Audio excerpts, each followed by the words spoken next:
Hoje é o dia 26 de dezembro. É um dia depois da data em que nós comemoramos o Natal. E o tema de hoje, especificamente, é a alegria do Natal. Eu não sei se vocês também repararam, mas nós estamos falando sobre o Natal há algumas semanas. E também temos falado várias vezes sobre a alegria dessa data, desse evento, né? Talvez teria sido mais fácil eu coletar tudo o que foi falado e só repetir aqui de novo para vocês. Quando eu estava pensando nisso, eu me lembrei de uma pregação do pastor Edmundo Speaker, que eu ouvi há muitos anos atrás.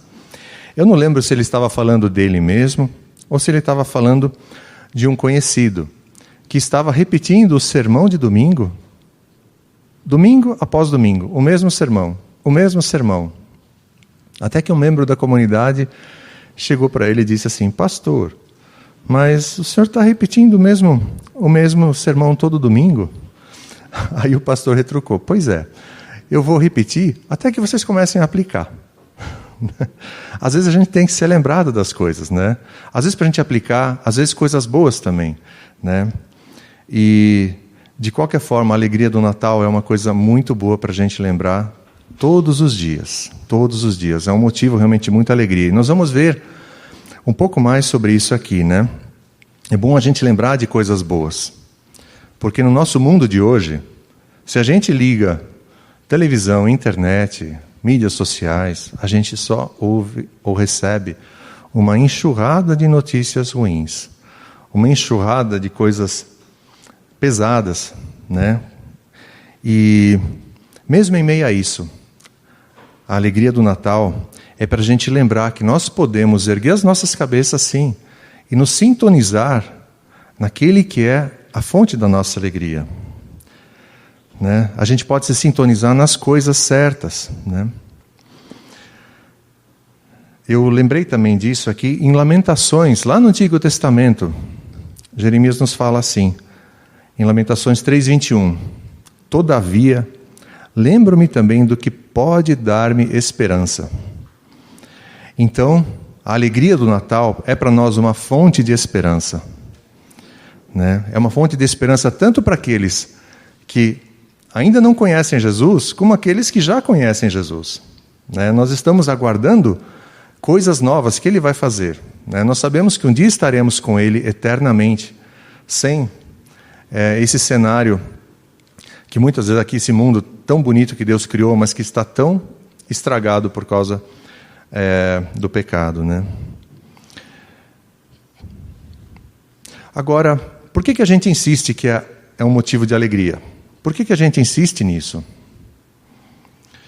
Então, é muito, digamos, a gente vai ver aqui o que a gente pode tirar dessa informação, né? Se a gente recordar o que aconteceu há uns 2000 anos atrás, que é justamente o evento que nós comemoramos agora, nesses últimos dias, ontem, né, especificamente, o Natal. Há 2000 anos atrás, Jesus, o Filho de Deus, a segunda pessoa da Trindade, desceu do céu, se tornou carne e habitou entre nós. E por que ele veio? Por que ele desceu do céu? Porque as pessoas andavam errantes.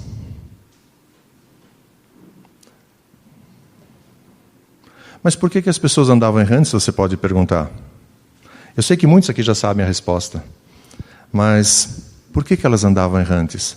Por causa de um outro evento, acontecido muito mais no passado, bem no início da humanidade, e que causou um estrago muito grande. Um evento que nós conhecemos como a queda do homem. Homem no sentido de humanidade. A humanidade caiu. O ser humano falhou com Deus, lá no passado. Foi alguns milhares de anos antes do Natal.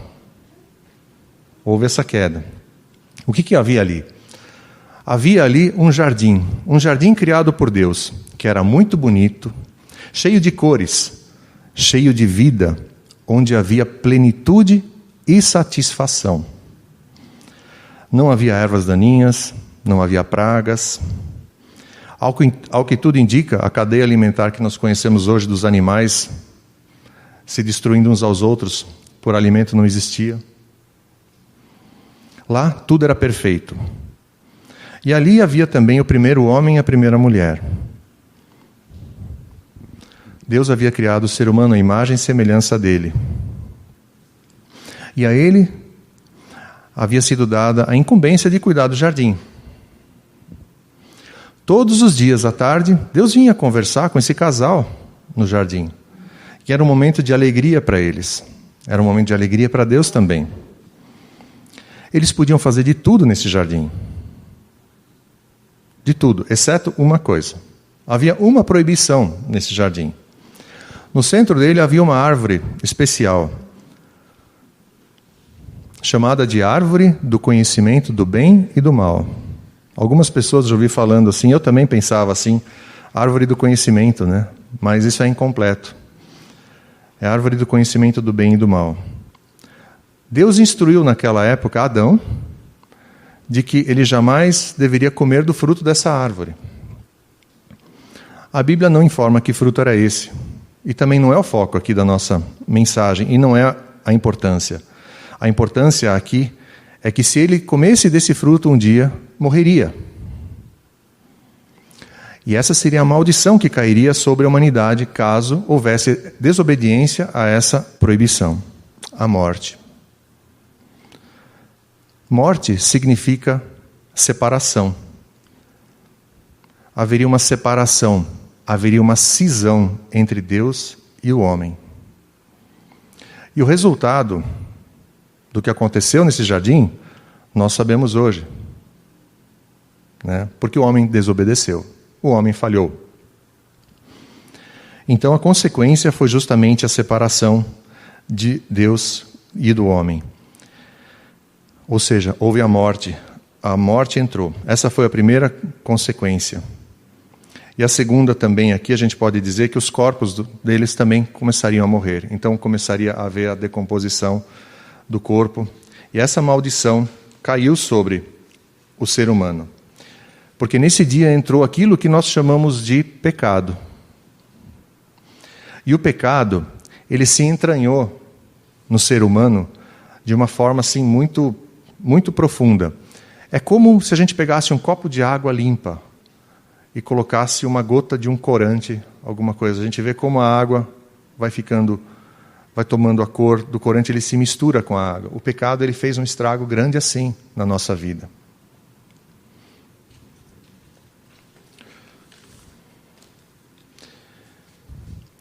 E desde então, se seguiu a triste história da humanidade, que nós podemos ler de forma muito clara, como registrado, tanto na Bíblia, a gente vê aqui toda essa história contada no Antigo Testamento, e a gente vê isso também contado, não em forma bíblica, mas por historiadores ao longo da história. Eles contam o quê? Eles contam histórias de morte, histórias de dor, de doença, de guerras, de muitos sofrimentos. Esse é o legado do pecado, gente. Esse é o legado do pecado. Deus, porém, não deixou isso assim. Assim que a humanidade pecou, assim que foi rompido esse relacionamento com Deus, Deus anunciou que isso não terminaria dessa forma. Ele mesmo daria uma solução para esse problema. Ele mesmo daria uma solução para o pecado.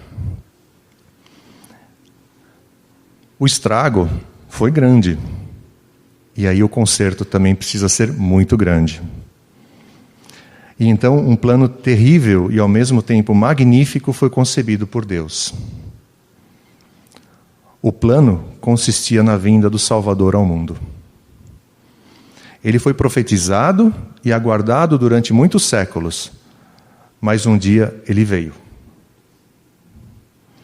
E esse plano se cumpriu.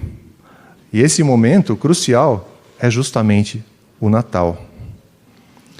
Por isso, nós podemos dizer que é um evento de grande alegria. Um evento que os altos céus celebraram e participaram também.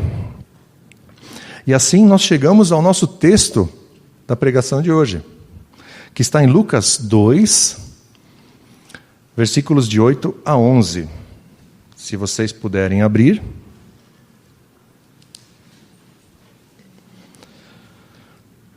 Diz assim: havia pastores que estavam nos campos próximos e durante a noite tomavam conta dos seus rebanhos.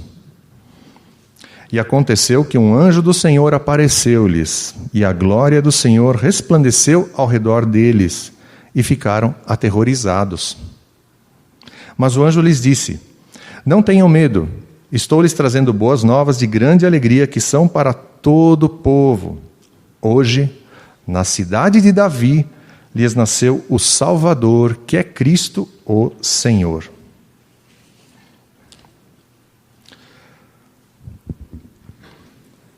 Essa passagem nos dá 3 momentos aqui que eu gostaria de destacar.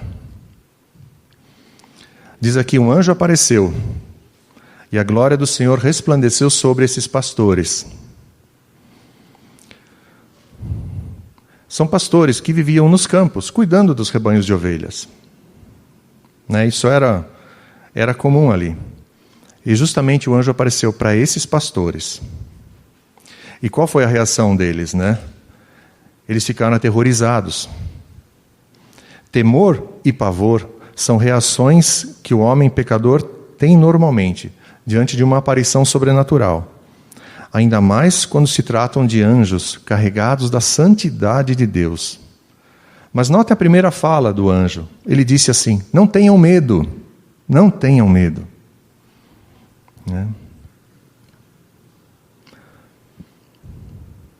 Alguns comentaristas bíblicos citam que os pastores dessa época, pastores de ovelhas, eram considerados pessoas que a sociedade desprezava. Eles não eram considerados dignos de confiança e os seus testemunhos não valiam nada nos tribunais. Os fariseus, que eram os líderes religiosos, políticos da época de Israel, consideravam os pastores como enganadores e ladrões muitas vezes. E a gente vê que eles não tinham direitos. E se vocês lembrarem da pregação do pastor Klaus na semana passada, a chegada do Rei Jesus, do Salvador, foi um duro golpe no orgulho dos poderosos daquela época. Não é, pastor? Foi um duro golpe. Porque o anúncio foi feito para pessoas consideradas desqualificadas pela sociedade. Deus escolheu dar essa notícia para essas pessoas. Deus escolheu anunciar a chegada do rei para essas pessoas. Normalmente, quando uma notícia muito importante precisa ser dada, a gente vê que primeiro são as pessoas importantes da sociedade que recebem essa notícia. A gente ouve falar às vezes: esse aí tem informação privilegiada. Mas o que a gente vê aqui é que Deus quebra esse paradigma. Ele não considera os valores da sociedade como os valores que Ele afirma que são importantes. Ele não escolheu dar a mensagem para o rei, nem para os sacerdotes, nem para os fariseus, nem para outras autoridades de Israel. Ele escolheu anunciar isso aos simples pastores de ovelhas.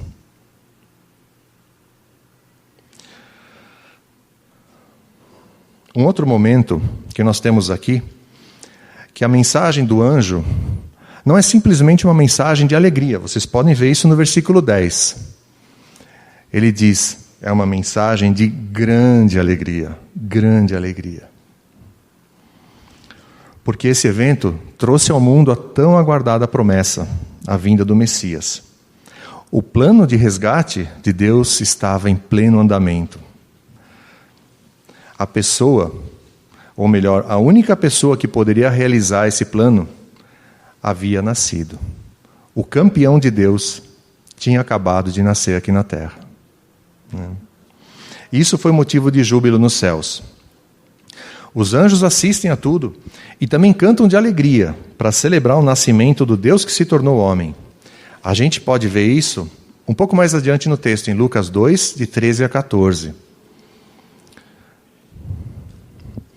Então diz ali: de repente uma grande multidão do exército celestial apareceu com o anjo, louvando a Deus e dizendo: glória a Deus nas alturas, e paz na terra aos homens aos quais Ele concede o seu favor.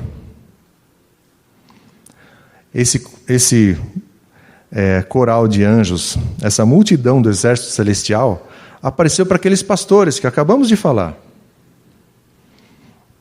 Né? E por que Deus faria um espetáculo dessa magnitude para os pastores? Novamente, vamos voltar a falar deles aqui. A gente pode deduzir esse motivo por alguns outros textos bíblicos. Textos que nos ajudam a entender o que Deus procura. O que Deus leva em conta. Né? Textos que nos mostram que Deus está interessado em alguns valores das pessoas. Que algumas pessoas têm esses valores.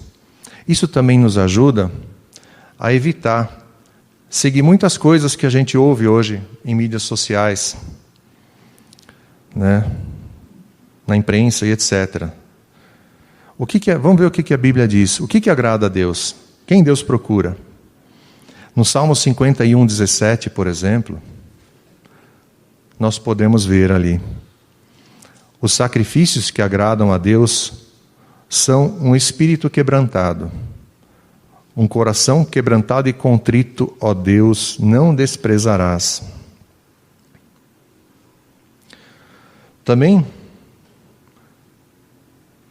podemos ver um pouco mais adiante no Novo Testamento, em Tiago 4, versículo 6. Ali diz assim: mas Ele nos concede graça maior. Por isso a Escritura diz: Deus se opõe aos orgulhosos, mas concede graça aos humildes. São esses valores que Deus procura. E esses textos nos ajudam a entender o que nós devemos aplicar no nosso dia a dia, o que nós devemos aplicar no nosso cotidiano. E assim nós podemos perceber que está relacionado ao caráter, aos valores das pessoas. São valores como esses que Deus procura, né? E se nós não temos esses valores, vamos buscá-los, vamos desenvolver isso, né? Nós precisamos saber, aprender, né? Diz um outro texto bíblico também: precisamos ter um espírito ensinável, né? Importante isso. E esses pastores tinham isso, né? E um terceiro momento que a gente pode ver nesse texto, que hoje se cumpriu o nascimento do Salvador. Tantos anos haviam passado, desde a queda que nós falamos no início. Tantas promessas haviam sido dadas pelo próprio Deus ao longo dos séculos. Tantos santos de Deus haviam recebido essa promessa. E agora ela estava se cumprindo, no Natal. Eu não lembro exatamente agora, eu até procurei, mas eu não encontrei agora a referência. Mas existem algumas centenas de promessas sobre a vinda do Messias, né? Então, é muita promessa. E ele veio, ele realmente veio. E esse nascimento, então, foi o motivo da alegria, a alegria do Natal, né? Alegria para aqueles que estavam antevendo a chegada, recebendo a promessa, alegria para aqueles que viram aquilo acontecendo, e alegria para todos aqueles que vieram depois, e nós estamos incluídos entre esses, né? Nós viemos muito depois do que aconteceu. A gente tem, por exemplo, nos dias do nascimento de Jesus, um pouco depois que ele nasceu, Maria e José levaram o menino Jesus para o templo, conforme os costumes da lei judaica. E ali uma pessoa os encontrou, um Simeão, chamado Simeão. Ele era um homem justo e piedoso, e de bastante idade já. E a ele o Espírito Santo havia prometido que ele veria o Salvador ainda antes de morrer. Ele encontrou José, Maria e o menino Jesus e disse, isso a gente pode ver em Lucas 2, 29 a 32, ó soberano, como prometeste, agora podes despedir em paz o teu servo, pois os meus olhos já viram a tua salvação, que preparaste à vista de todos os povos, luz para a revelação aos gentios e para a glória de Israel, teu povo. A gente vê esse texto como Simeão estava aqui contente de ter visto o Salvador, né? Ele tinha recebido a promessa e Deus o fez ainda ver isso. Num outro texto bíblico, a gente pode ver aqui, Jesus falando durante um debate com os líderes judeus. Jesus tinha isso muitas vezes, né? Se a gente for ver, Jesus debatia ou retrucava. Jesus, ele recebia muito bem as pessoas humildes, né? Os quebrantados de coração. Para esses aí, Jesus tinha ali os ouvidos prontos sempre. Mas para os líderes religiosos, que se achavam ali os donos da verdade, e não queriam aceitar que Jesus era o Messias, para esses havia sempre uma discussão e uma palavra dura. Então a gente vê, por exemplo, aqui algo sobre alegria. Onde que a gente vê isso? Em João 8, de 54 a 58, a gente pode ler assim. Aqui, Jesus estava nesse debate, tá? Respondeu Jesus, se glorifico a mim mesmo, a minha glória nada significa.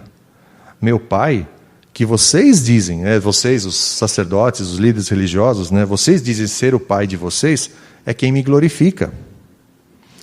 Vocês não o conhecem, mas eu o conheço.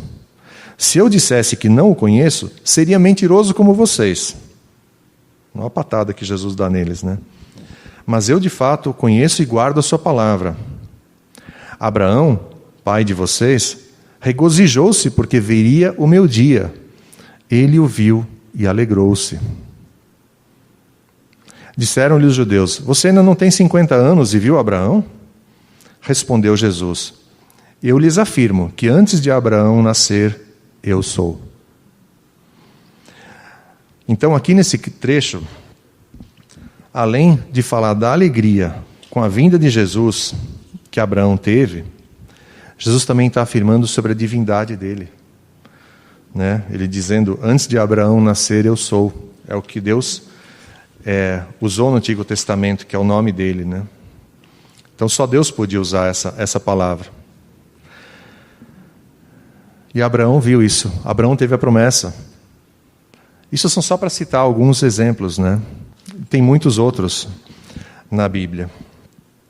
Além da Bíblia, também temos ao longo da história muitos outros testemunhos comunicados de boca em boca, outros escritos, outros mais modernos até já são filmados hoje em dia, né? Então, a gente vê os testemunhos continuam acontecendo, né? Mas podemos afirmar com certeza que existem milhões de testemunhos. Hoje mesmo, aqui dentro desse templo, com certeza temos muitos testemunhos das pessoas que encontraram Jesus. Muitos que nos assistem pela internet também que encontraram Jesus. E a gente pode ter certeza que são testemunhos de alegria por causa desse encontro, o encontro da salvação. Salvação desse pecado que causou aquele grande estrago lá atrás. E aqui a gente pode até citar, de novo, esse motivo de alegria com um versículo que é muito famoso, que é João 3,16, né? Que diz assim, porque Deus tanto amou o mundo que deu seu Filho unigênito, para que todo que nele crer não pereça, mas tenha a vida eterna. Então a pergunta é, você já crê no Filho unigênito de Deus? Se não, comece hoje, creia hoje, não deixe para amanhã. Busque a Jesus agora mesmo. fale com Ele, para que Ele se torne seu Salvador também. E você também receba esse presente da vida eterna e a alegria do Natal. Vamos orar. Senhor Jesus, muito obrigado por ter vindo aqui ao mundo para nos salvar. Obrigado por ter descido aqui e por isso podemos ter a alegria do Natal em nossas vidas. É uma alegria que a gente comemorou ontem, ainda estamos nesse momento de Natal, mas a gente pode dizer, se nos lembrarmos disso todos os dias, nós podemos nos alegrar, porque de fato aconteceu. Aconteceu a sua vinda, o Senhor veio para nos resgatar. Que a gente se alegre com isso, Senhor, que a gente se alegre sempre, todos os dias. Pedimos, Senhor, a Tua bênção sobre as nossas vidas e ajuda-nos, Senhor, a Te conhecer cada dia mais. E se alguém aqui também ainda não Te conhece, que possa falar contigo, que possa entregar sua vida a Ti, Senhor Jesus. Que o Teu Santo Espírito toque nessa vida, seja aqui no templo, seja pela internet. E que assim, mais pessoas possam Te conhecer e receber a alegria do Natal. Muito obrigado. Amém, Senhor Jesus.